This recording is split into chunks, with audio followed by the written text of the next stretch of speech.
बहुत बहुत धन्यवाद बेन त्रिवेदी जी को। मंच पर इस कार्यक्रम के आकर्षक माननीय सांसद श्रीमती सीमा द्विवेदी जी से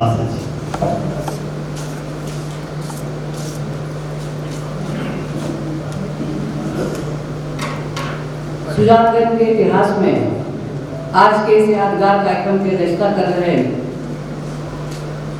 विभिन्न जिलों में अपनी सेवा देने वाले अपने बीच के पूर्व कमिश्नर आदरणीय रामसूरत जी दुबे जी, जिस युवक ने पूरी दुनिया में सुजानगंज की पहचान दिलाने का संकल्प लिया है, ऐसे हमारे परिवार का हमारा बहुत प्यारा छोटा भाई योगेश मिश्र जी,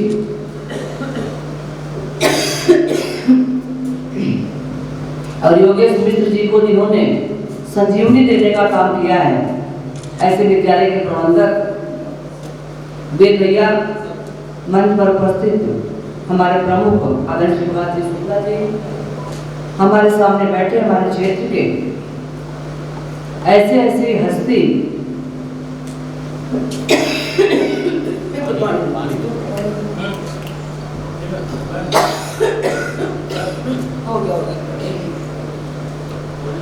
जिस हस्ती ने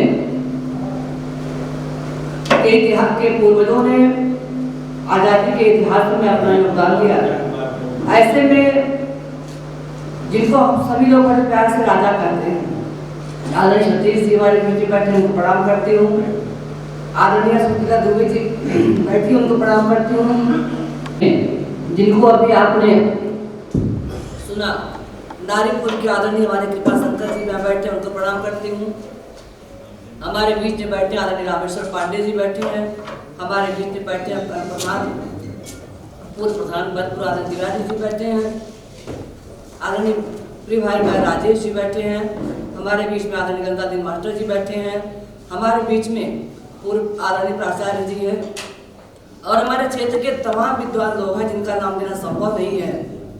जितने भी लोग बैठे हैं उनको मैं धन्यवाद देती हूँ कि आज आप लोगों ने अपनी उपस्थिति से इस कार्यक्रम को बहुत ही अच्छा बनाने का प्रयास किया है। आज मैं मंच पर बैठे बैठे सोच रही थी, सोचने का एक कारण था कि आखिर ये हमारे मन में विचार क्यों नहीं आया कि सुजानगंज में इतने क्रांतिकारी लोग रहे, चाहे वो राजनेता के रूप में रहे हों, चाहे वो क्रांतिकारी के रूप में रहे हों, चाहे वो वैज्ञानिक के रूप में रहे हों, चाहे शोधकर्ता के रूप में रहे हों। आदरणीय प्रबंधक जी बैठे हैं, मुन्ना मिश्रा जी, उनका नाम लेना बहुत लोग का नाम बोल के क्षमा करिएगा। सुजानगंज का इतिहास बहुत पुराना है। आपका जन्म सुजानगंज में हुआ है, लेकिन मेरा जन्म सुजानगंज में नहीं हुआ है। मेरी कर्मभूमि सुजानगंज है, मेरी जन्मभूमि सुजानगंज नहीं है। लेकिन अपनी कर्मभूमि से कितना प्यार होता है इसका एहसास हमको है। अपनी जन्मभूमि से जो लगाव होता है, अपनी जन्मभूमि से जो प्यार होता है, वो मेरे मन में भी कभी कभी ज्वाला भड़कती है।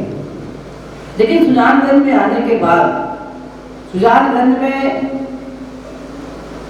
कि मतलब एक प्रकार से अगर मैं ये कहूँ कि यहाँ के रग रग में बसने के बाद जो मैंने महसूस किया, वो ये महसूस किया कि सही में हमारे क्षेत्र में आज़ादी के दीवाने थे। कमलेश जी हमारे बीच में बैठे हैं, उनके पूज्य पिताजी को अभी मैं पढ़ रही थी, जो हमारे क्षेत्र में आज़ादी के दीवाने थे, उनके मन में इतना बड़ा दीवानापन था, उनके मन में इतना बड़ा उत्साह था कि वो सुजानगंज थाना फूकने की भी हैसियत रखते थे। और थाना ही नहीं फूका सुजानगंज का, सुजानगंज में तिरंगा झंडा भी लहराने का काम हमारे सुजानगंज के लोगों ने किया।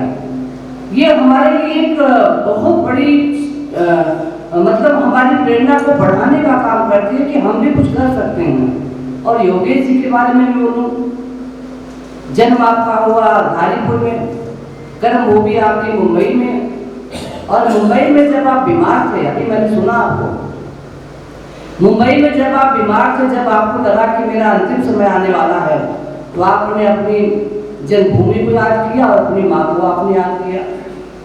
और आपने बताया कि जब मुझसे किसी ने पूछा कि आपका घर कहाँ, तो मैंने कहा सुजानगंज। उसने कहा सुजानगंज कहाँ है?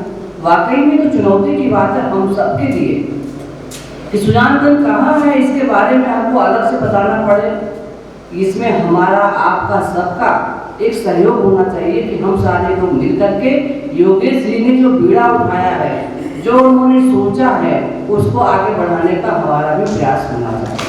और मैं आज अभी अजय जी से बात हो रही थी, अजय दुबे जी से, मैंने कहा बात तो बिल्कुल सही है। बहुत सारे लोग ऐसे हैं जिनको अभी भी हम नहीं जानते, क्योंकि उनको बताने वाले कम लोग बचे हैं। जो हमको बताने वाले लोग थे वो हमारे बीच में नहीं है, लेकिन जो ऐसे लोग थे उनको हमारे बच्चे जाने, हमारे आने वाली पीढ़ी जाने, आने वाले लोग जाने, तो उनको जनाने के लिए हमको कुछ तो करना पड़ेगा।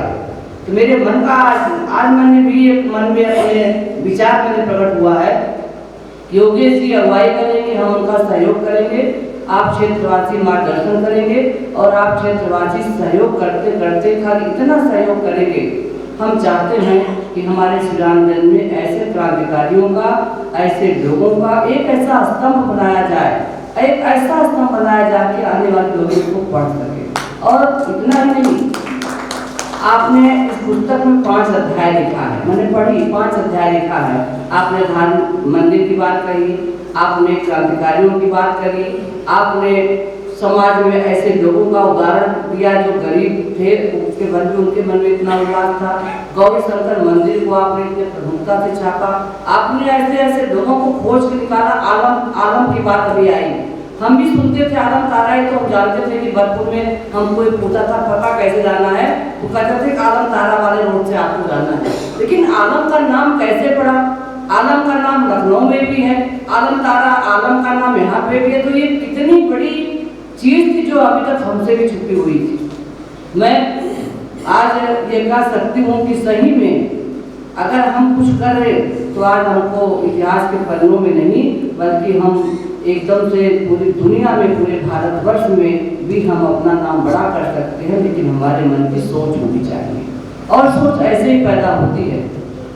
आप पढ़े लिखे वर्ग के लोग हैं, शिक्षित लोग हैं, आपने देखा होगा कि जब कोई खोज करता है, कोई न्यूटन का नाम आप सभी लोग जानते हैं, वैज्ञानिक था, सबने उनके बारे में जाना।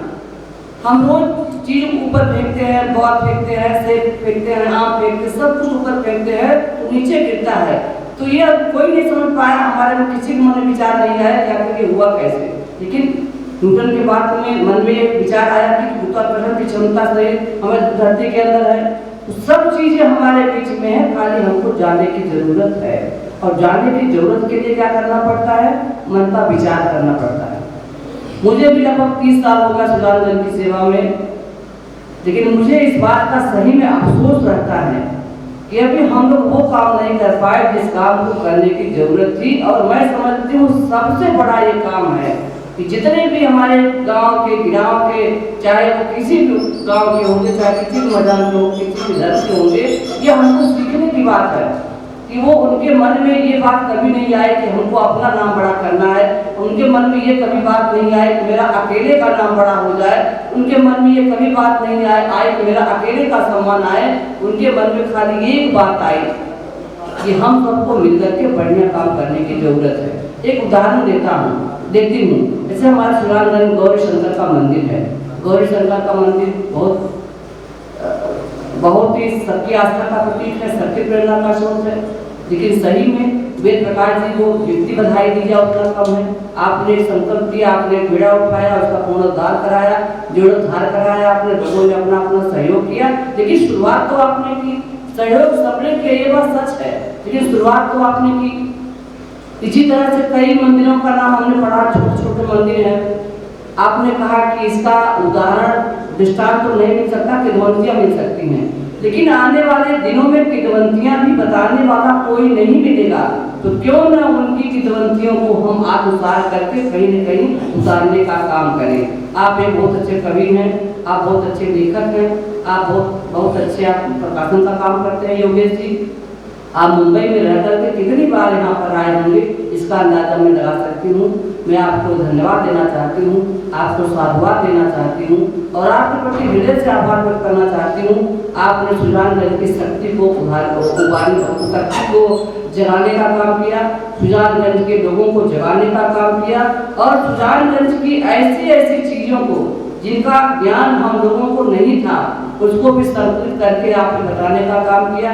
इसके लिए मैं क्षेत्र के ऐसे लोगों को साधुवाद देना चाहती हूँ जिन लोगों ने बढ़ चढ़ करके इसमें हिस्सा लिया और वेद भैया ने अपने विद्यालय में कार्यक्रम रख करके सबको यहाँ पर बुलाया, सभी लोग अपने अपना अपना समय दिए। आज के इस अवसर पर मैं इतना ही करना चाहूँगी, जो आपका ये पुस्तक है इस पुस्तक का प्रचार हो प्रसार हो। अब मैं योगेश जी से जानना चाहती हूँ, अपने लिए मैं उनसे आदेश मांगती हूँ कि इस पुस्तक का प्रचार प्रसार कैसे हम सरकारी खरीद भी करा सकें। अगर आपके पास कोई इसका उदाहरण होगा आप मुझे बताने का प्रयास करिएगा ताकि मैं इस पुस्तक को ज़्यादा से ज़्यादा लोगों के अंदर पहुँचाने का काम कर सकूँ।